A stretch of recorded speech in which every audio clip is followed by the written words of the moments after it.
예수님께서 이 땅에 계시는 동안 많은 사람들을 만나셨고 또 변자들을 고치셨고 귀신들을 쫓아주셨습니다.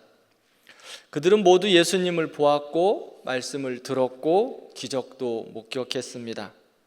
그런데 모든 사람들이 동일하게 같은 믿음을 가진 것은 아니었습니다. 어떤 이는 예수님의 기적을 보고 놀라고 또 어떤 이는 예수 그리스도 앞에 무릎을 꿇기도 했지만 어떤 이는 그 기적을 보면서도 여전히 의심했기 때문입니다. 예수님께서는 그 사람들의 믿음을 보시면서 또한 말씀해 주셨어요. 어떤 이에게는 믿음이 적은 자들아 라고 책망하시기도 하셨고 어떤 이에게는 이만한 믿음을 본 일이 없다라고 축복하셨습니다. 오늘 본문을 보면 이방인이었던 로마의 백부장이 등장합니다. 백부장은 자기 하인이 중풍병으로 아파하는 것을 보면서 예수님께 나와 고쳐달라고 간청합니다. 예수님은 그의 요청에 내가 즉시 가서 고쳐주리라 말씀하십니다. 그런데 백부장은 주여 제 집에 예수님이 오시는 것을 감당하지 못하겠습니다. 말씀만 하셔도 충분합니다 라고 대답합니다. 이 고백은 예수님의 마음을 감동시키셨습니다. 예수님은 백부장에게 이렇게 말씀하십니다. 이스라엘 중 아무에게서도 이만한 믿음을 보지 못하였다. 예수님을 따라다니던 유대인들도 있었습니다.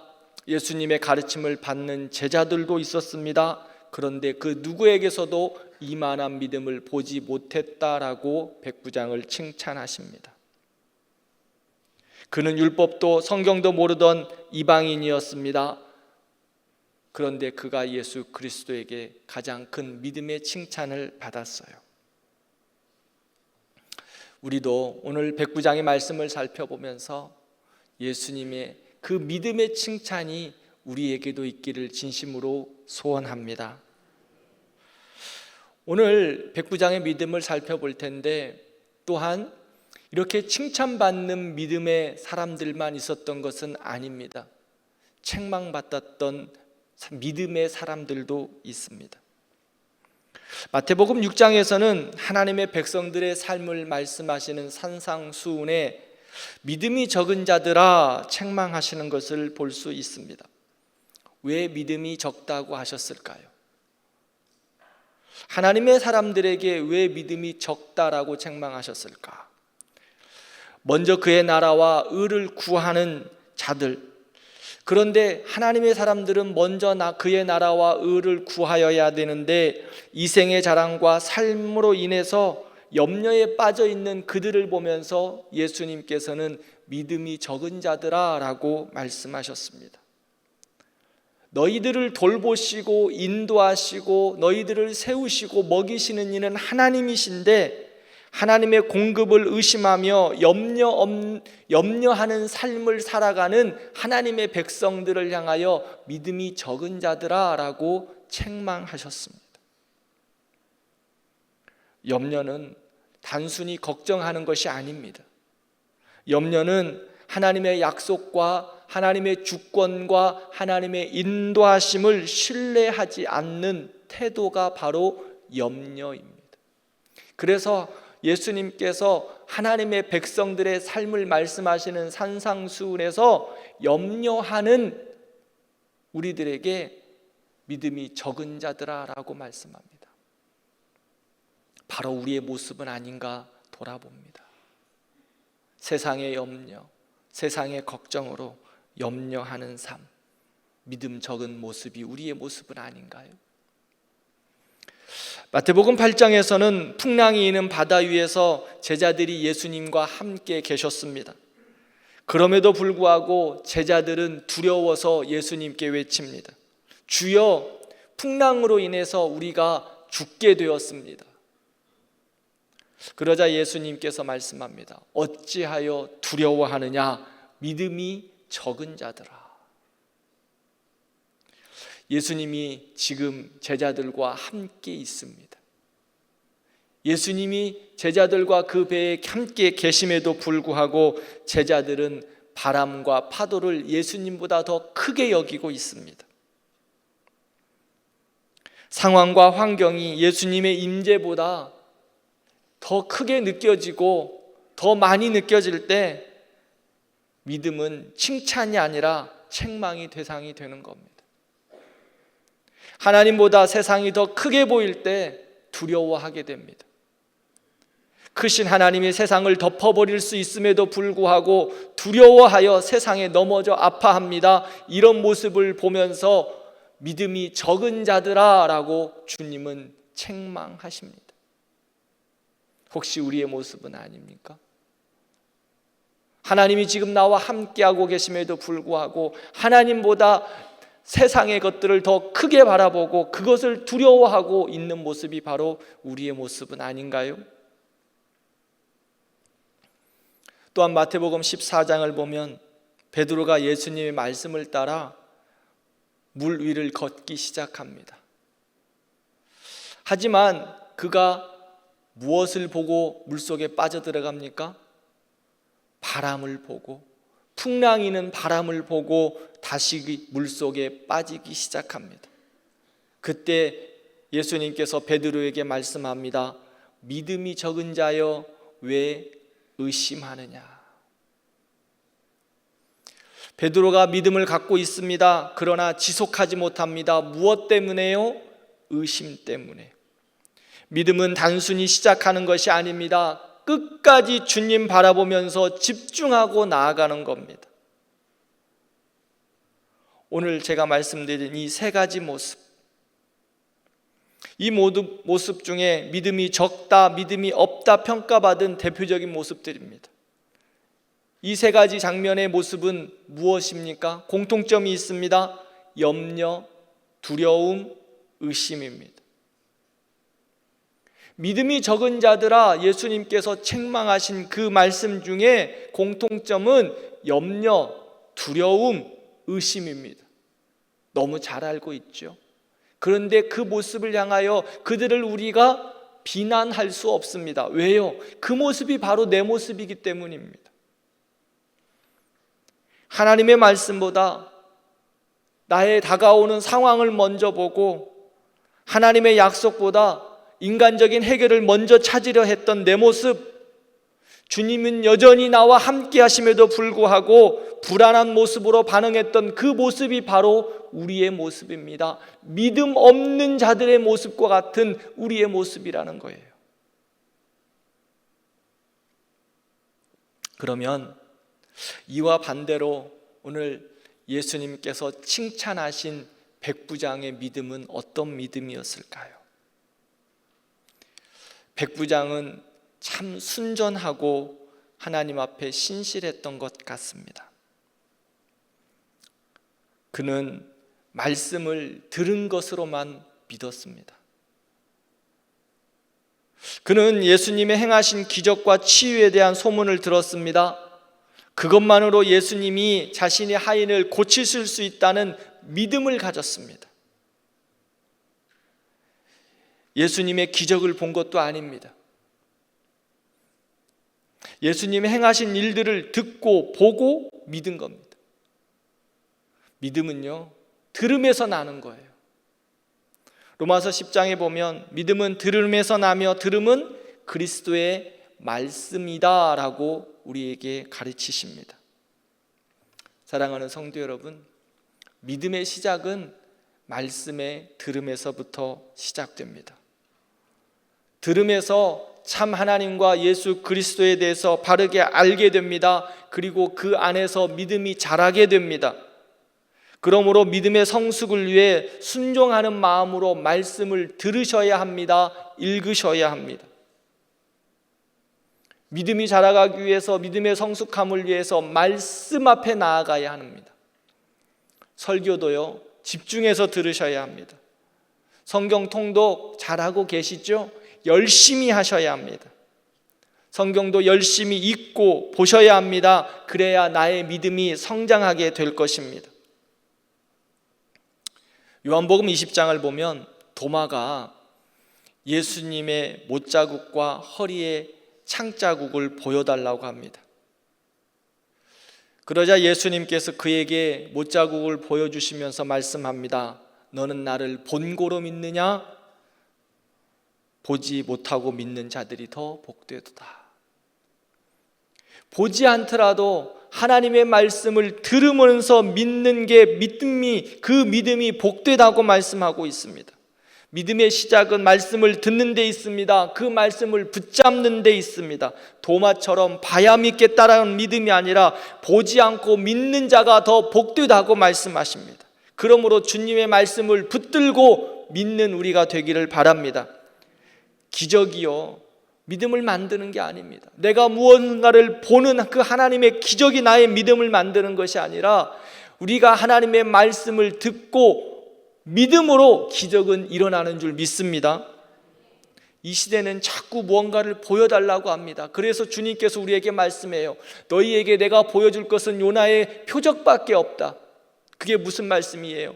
너희에게 보여줄 것은 내가 하나님의 말씀으로 일으키신 그거밖에 없다. 그러므로 말씀을 들으라 말 우리에게 가르치고 계십니다. 기적이 우선이 아닙니다.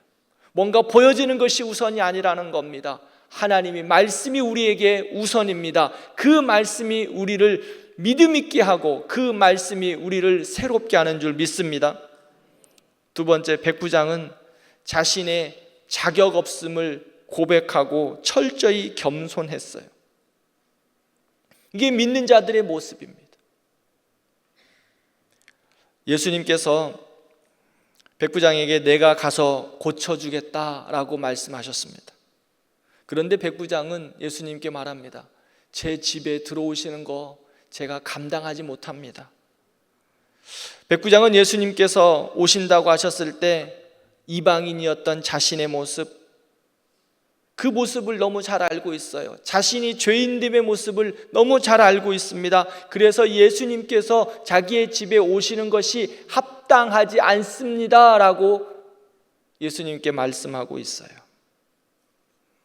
이 백부장은 성경에 보면 유대인들을 참 사랑했던 것 같습니다.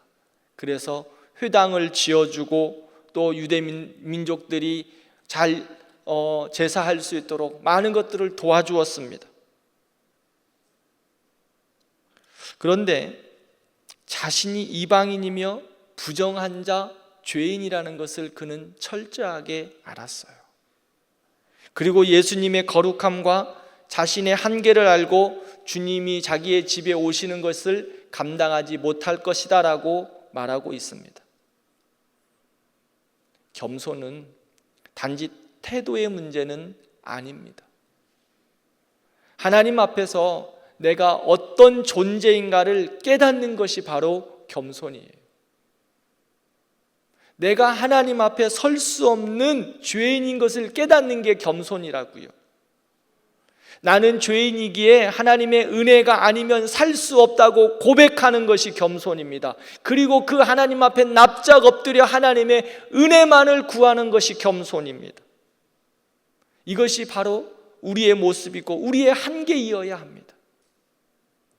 자신의 한계점을 깨닫고 자신의 죄인됨을 깨닫고 비로소 하나님의 능력을 구하고 하나님의 은혜를 구하는 것, 거기서부터 믿음이 시작되는 거예요. 왜요? 겸손하기 때문에. 마태복음 15장을 보면 수로보겐게 여인의 믿음을 주님께서 칭찬하셨습니다. 예수님께서 두로와 시돈을 지나가실 때에 한 가나안 여인, 즉 수로보니게 여인이 예수님을 따라오면서 예수님, 내 딸이 귀신 들렸는데 내 딸을 고쳐주십시오 라고 외치고 있습니다. 처음에 예수님께서 수로보니게 여인의 그 요구에 대답도 하지 않으십니다. 심지어 나는 이스라엘의 잃어버린 양 외에는 보내심을 받지 아니하였다라고 말씀하시면서 그녀의 요청을 단호하게 거절하십니다. 그런데 이 여인은 포기하지 않습니다. 주여, 맞습니다. 당신 말이 다 맞습니다. 그런데 개들도 주인의 상에서 떨어지는 부스러기를 먹습니다. 예수님은 그 여인의 고백을 들으시고 그 여인에게 내 믿음이 크도다라고 칭찬해 주셨습니다. 그리고 그녀의 딸을 고쳐주셨습니다. 그녀는 수치를 당했지만 끝까지 겸손했습니다. 자기가 죄인인 것을 알고 자기가 이방인인 것을 알고 끝까지 겸손하고 예수님만을 신뢰하고 따라갑니다. 그럴 때 예수님께서는 그녀의 겸손을 보시고 그녀의 외침을 들으시고 그 딸을 고쳐주셨습니다. 셋째, 백부장은 말씀의 권위를 절대적으로 신뢰했습니다. 백부장은 예수님에게 말씀만 하옵소서, 그러면 내 하인이 낫겠습니다 라고 말씀 표현하고 있습니다. 그러면서 저도 상관 밑에 있고 제 밑에는 부하가 있어 명령만 하면 그대로 합니다. 그러니 예수님 말씀만 해주세요. 예수님 말씀만 해주시면 그대로 됩니다. 예수님 말씀만 해주세요. 저도 부하에게 어떠한 명령을 하면 그 부하가 그대로 실행하는데 예수님의 말씀은 시간과 공간을 초월하십니다. 단 한마디의 말씀으로도 하인의 병을 낫게 하실 수 있다는 절대적인 신뢰가 백부장에게 있었어요. 하나님을 향한 절대적인 신뢰, 이것이 바로 믿음입니다. 그래서 백부장은 예수님에게 이야기합니다. 주여, 말씀만 하시옵소서. 예수님은 이 백부장의 믿음을 인정하시고 내 믿음대로 될지어다 라고 말씀해 주시고 고쳐주셨습니다. 사랑하는 성도 여러분, 백부장의 믿음 하나님이 칭찬하셨습니다. 그리고 책망받은 자들의 믿음도 함께 살펴보았습니다. 오늘날 우리는 하나님의 말씀을 얼마나 신뢰하고 있습니까? 우리는 기도하고 응답을 기다릴 때 감정이나 환경을 더 의지하지는 않습니까? 기적을 봐야 믿겠다는 세대 속에서 백부장의 믿음은 말씀이면 충분합니다, 우리에게 가르쳐주고 있습니다. 하나님의 말씀이면 충분합니다. 하나님이면 충분하다는 겁니다. 왜요? 하나님께서 말씀하실 때 하나님은 온 우주 만물을 말씀으로 창조하셨습니다. 그리고 생명을 주셨습니다. 예수님은 죽은 나사로의 무덤 앞에서 나사로야 나오라라고 명령하셨을 때 죽은 자가 살아났습니다. 사랑하는 성도 여러분, 말씀에는 지금도 치유의 능력이 있습니다. 회복의 능력이 있습니다. 생명의 능력이 있습니다. 진정한 믿음은 예수님의 말씀을 절대적으로 신뢰하고 받아들이는 겁니다. 백부장은 말씀을 향한 절대적인 신뢰, 이것이 예수님께 칭찬받는 믿음이었습니다. 그 말씀을 100% 신뢰하고 말씀을 붙잡고 살아가는 것, 그것이 믿음이라는 거예요. 19세기에 영국의 선교사 리빙스턴이 있습니다. 리빙스턴은 아프리카 선교사였습니다. 지금은 아프리카가 참 좋은 환경이지만 예전 19세기만 해도 그렇지 못했습니다. 그곳에 가면 다 죽는 줄 알았습니다. 그가 겪은 환경은 상상을 초월했습니다. 숨이 막히는 무더위, 무서운 전염병과 맹수들, 언어가 통하지 않고 고립된 부족들 속에서 극심한 외로움과 공포가 끊임없이 선교사에게 밀려왔습니다. 그런데도 선교사는 묵묵히 그 선교의 사명을 감당하고 있습니다. 어느 날 잠시 영국으로 돌아와 쉬고 있는데 옥스퍼드 대학에서 명예박사 학위를 그에게 수여하겠다고 해서 학교에 찾아갑니다. 학교에서 그 학위를 주면서 선교사님에게 묻습니다.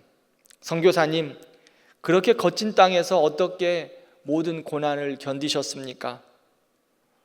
리빙스턴 선교사가 조용히 대답합니다. 제가 그 모든 시련과 외로움을 이겨낼 수 있었던 힘은 바로 예수님의 이 말씀 하나였습니다. 내가 세상 끝날까지 너희와 항상 함께 있으리라. 이 말씀 하나가 저를 담대하게 했고 어려운 환경에서 묵묵히 감당할 수 있는 능력이 되었습니다. 그는 예수님의 말씀, 단순한 한 문장이었지만 그 말씀이 살아 역사했습니다. 그리고 그 믿음이 수많은 영혼을 복음 앞으로 인도하는 열매를 맺게 했습니다. 말씀을 맺겠습니다. 오늘 우리는 예수님께 칭찬받았던 믿음, 백부장의 믿음을 살펴보았습니다. 또한 반면 예수님이 책망하신 자들의 믿음도 살펴보았습니다. 사랑하는 성도 여러분, 저는 우리 교회 모든 성도들이 예수님께 칭찬받는 백부장과 같은 귀한 믿음의 용사들 되기를 바랍니다. 믿음이 있기는 했는데 너의 믿음이 너무 작다고 책망받는 자들의 모습이 아니기를 진심으로 축원합니다. 하나님의 자녀된 우리가 백부장처럼 절대적으로 하나님을 신뢰하고 하나님 앞에 겸손히 나아가 그의 말씀 앞에 100% 따라가는 귀한 믿음의 하나님의 사람들 되기를 축원합니다. 주여 말씀만 하옵소서. 그 말씀에 생명이 있고 길이 있고 능력이 있습니다. 이 고백이 백부장만의 고백이 아니기를 바랍니다. 우리 대광교회 성도들의 고백이기를 바라요. 우리 대광교회 성도들의 믿음이기를 바랍니다. 주여 말씀만 하시옵소서. 내가 주님만을 절대적으로 신뢰합니다. 나는 없습니다. 나는 십자가에 이미 죽었습니다. 못 박았습니다. 그러니 주님 말씀만 하십시오. 내가 십자가만 바라보고 나아가겠습니다. 이 믿음이 우리의 믿음이기를 바랍니다. 우리의 삶의 앞에서, 우리의 어려움 속에서, 또 우리의 문제 앞에서, 우리의 자녀 앞에서 주여 말씀만 하시옵소서. 이렇게 고백하며 나아가는 우리가 되기를 바랍니다. 우리 성도들의 연약함 가운데서도 주여 말씀만 하시옵소서. 이러한 믿음으로 나아갈 때 그 연약함을 주님께서 치유하여 주시고 새롭게 해주실 줄 믿습니다. 이렇게 믿음으로 자신의 모습을 고백하며 나아갈 때 주님은 우리에게 말씀하십니다. 내 믿음대로 될지어다. 내 믿음대로 될지어다. 책망받는 믿음으로 말미암아 하나님의 크고 비밀한 일들을 받아 누리지 못하는 어리석은 자들이 한 명도 없기를 바랍니다. 하나님의 크고 부유한 그 놀라운 은혜를 바라보며 주님 앞에 믿음으로 나아가 내 믿음대로 될지어다. 그 놀라운 은혜의 수혜자들이 되는 우리 교회와 우리 성도들 되기를 축복합니다. 그래서 많은 사람들이 우리 대광교회를 볼 때, 그리고 우리 성도들을 볼 때 이러한 고백이 있었으면 좋겠어요. 야, 대광교회 성도들 이만한 믿음을 보지를 못했다. 백부장을 향하여 고백했던 것처럼 이만한 믿음을 보지를 못했다. 대광교회 성도들 보니까 이야, 어디서 이만한 믿음을 찾을 수 있을까? 그런 믿음의 귀한 용사들, 믿음의 부유한 자들 다 되셔서 하나님께 칭찬받는 우리 성도들 되기를 축원합니다. 같이 기도하겠습니다.